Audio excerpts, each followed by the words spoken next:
Buenas, buenas oyentes, bienvenidos a nuestro primer episodio de Letras y Literatura.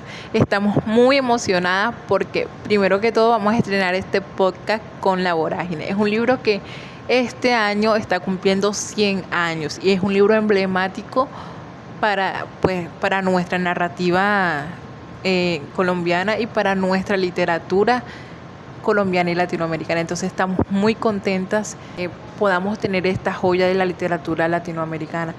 Y bueno, no estoy sola, estoy acompañada de mis compañeras Damaris Gutiérrez. Y pues cuéntame, Damaris, ¿cómo estás? Y bueno, celebrando este año el primer siglo de La Vorágine.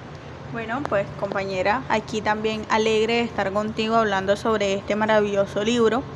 Pero primero, antes de adentrarnos en toda esta trama del libro que va desde amor hasta selva, hasta masacre, primeramente tenemos que preguntarnos quién fue su autor, quién es este José Eustacio Rivera. Bueno, cabe mencionar que él fue hijo de una familia modesta, fue uno de 11 hermanos y siempre se destacó por su inteligencia. Fue un estudiante, incluso llegó al puesto de ser doctor en Derecho, ¿verdad? Él fue elegido como miembro de la Comisión Investigadora de Relaciones Exteriores y de la Colonización, ¿verdad?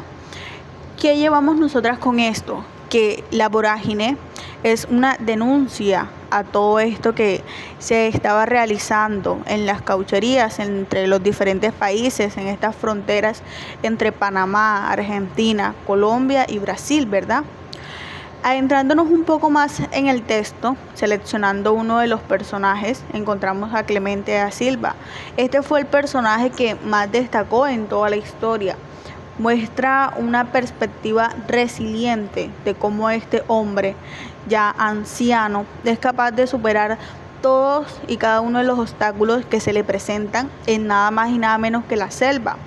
Cómo este hombre al fin pues logró su objetivo, ¿verdad? Que era encontrar lo que había sucedido con su hijo, sin importarle todos y cada uno de los obstáculos que encontró en el camino, ¿verdad? Compañera, ¿qué piensas tú al respecto? Me gusta que menciones todo lo que vivió Clemente Silva. Y es que, a pesar de que es un personaje ficticio, lo que pasó en la realidad, pues pasó. O sea, había una explotación, había una barbarie, había quizás una masacre también, ¿no? Y pues para poder llegar José Eustacio Rivera a escribir ese libro, pues tuvo que haber vivido o tuvo que haber visto todo lo que sucedió en la explotación del caucho. Hay que tener en cuenta que en aquel entonces pues la situación era muy ruda. Ya ni siquiera se habían definido los límites de las naciones, ¿no? Es decir, no se habían definido los límites de Colombia como tal. En los años 20 incluso todavía se estaban delineando. ¿A qué voy con todo esto? Pues que la selva no solamente era Colombia, no, era muy grande, era muy vasto. Entonces, quiero mencionar también que José Eustacio Rivera tenía un imaginario de la selva totalmente diferente. ¿Y por qué? Porque él tenía pues una mentalidad occidental, ¿no? Por decirlo así. No una mentalidad occidental, pues tenía su pensamiento occidental, sí. Y pues en Occidente, pues ellos no ven tanto su énfasis no va dirigido tanto a la selva, sino al bosque, pues. Y ellos creen que el bosque, pues, es donde habitan los espíritus, es donde habitan monstruos y seres mitológicos. Tenía otra perspectiva de la selva. Ellos pensaban de que esto era un poco más pacífico, pero al momento de ellos adentrarse a la selva se dan cuenta de que eso es completamente igual o más malvado que incluso los seres humanos. Va destrozando a su paso, de esta manera defendiéndose de todo lo que en este momento le estaban realizando a la selva. ¿qué le estaban realizando? Incluso al igual como masacraban a las personas, también masacraban la naturaleza. En este caso los árboles de caucho, ¿verdad? Que eran todos aquellos que iban talando a sus pasos para sacar así, pues como jerárquicamente el dinero, teniendo aún así igual a los esclavos, ¿verdad? Bueno, y que, bueno, no sé si esto va con el tema, pero pues la vorágine también representa un descubrimiento impresionante de un rincón que nosotros no habitamos y de que Eustacio Rivera tampoco habitaba y que tampoco conocía. Y pues la manera que él se enfrenta a ello es impactante. Incluso él, aterrado con la selva, expresa en uno de los capítulos del libro, dice: déjame huir, oh selva, de tus enfermizas penumbras formadas por el hábito de los seres que agonizaron en el abandono de tu majestad. Tú misma pareces un cementerio enorme donde te pudres y resucitas. Quiero volver a las regiones donde el secreto no aterra a nadie, donde es imposible la esclavitud, donde la vista no tiene obstáculos y el espíritu encuentra la luz libre. Ya, entonces, pues, con esa frase, con ese diálogo, pues, podemos expresar que conocía las atrocidades, ¿no? Entonces, acá es donde él muestra en este libro todas las barbaries y lo refleja con el personaje de Arturo, de la Madame, de Clemente Silva, ¿no? Es que en la trama del libro se muestra de que no se dimensiona, por ejemplo, en el primer capítulo, finales del último capítulo, inicios del segundo, se muestra de que Arturo pues busca entrar a la selva solamente por algo pasional, porque va en busca de su esposa que se escapó con otro hombre, ¿verdad? Él no dimensiona realmente todo ese depredador que sería en este caso la selva, lo podemos llamar así, de que no dimensiona en realidad todo lo que sucede allá adentro.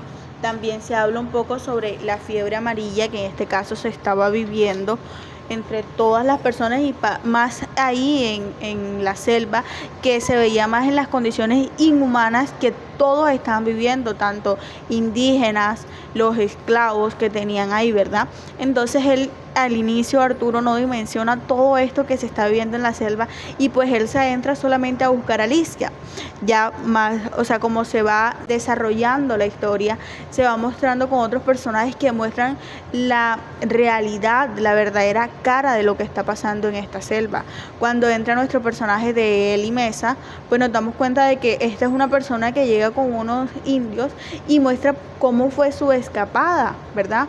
De que incluso estos hombres guardianes que llevaban a la gente hacia la esclavitud con engaños, mostrándole un sueño, en este caso, diciéndoles que allá iban a ganar mucho dinero, que iban a tener una buena vida, y se llevaban hasta los niños, cuando por las mismas condiciones de la selva, pues los niños estaban en unas condiciones deplorables, estaban llenos de granos por los mosquitos, estaban en condiciones muy malas. Entonces se muestran cómo estos, para deshacerse de la gente en el camino, pues de los niños, que los veían como algunas trancas en el camino, lo que hacían era que los tiraban al río para que los cocodrilos se los comieran enfrente de los demás, y si veían a su mamá llorando de manera desgarradora, también la lanzaban, ¿verdad? Viendo que Eli lo que hace es que tira a uno de esos guardianes al río, y mientras el cocodrilo se está comiendo a uno de los guardianes, él se tira y ahí es cuando escapa. Son cosas extremadamente sorprendentes que si tú piensas, wow, ¿cómo esa gente sobrevivió a todo eso? ¿Cómo pasaba todo eso? ¿Dónde estaba la autoridad de todo eso? Entonces aquí es donde nosotras entramos.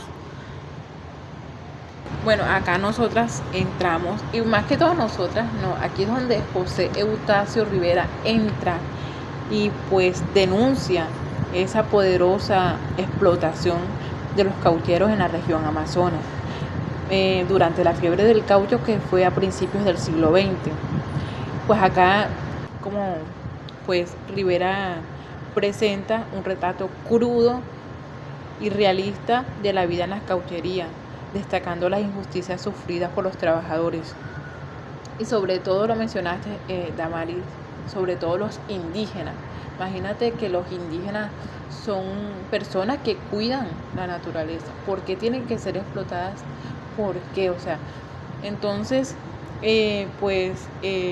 acá Utacio Rivera y entra como hace este libro, hace esta literatura como una denuncia, un llamado social, un llamado a la conciencia sobre la injusticia y el sufrimiento causado por la explotación de aquel entonces. Y pues yo también hice, investigando por otros lados, pues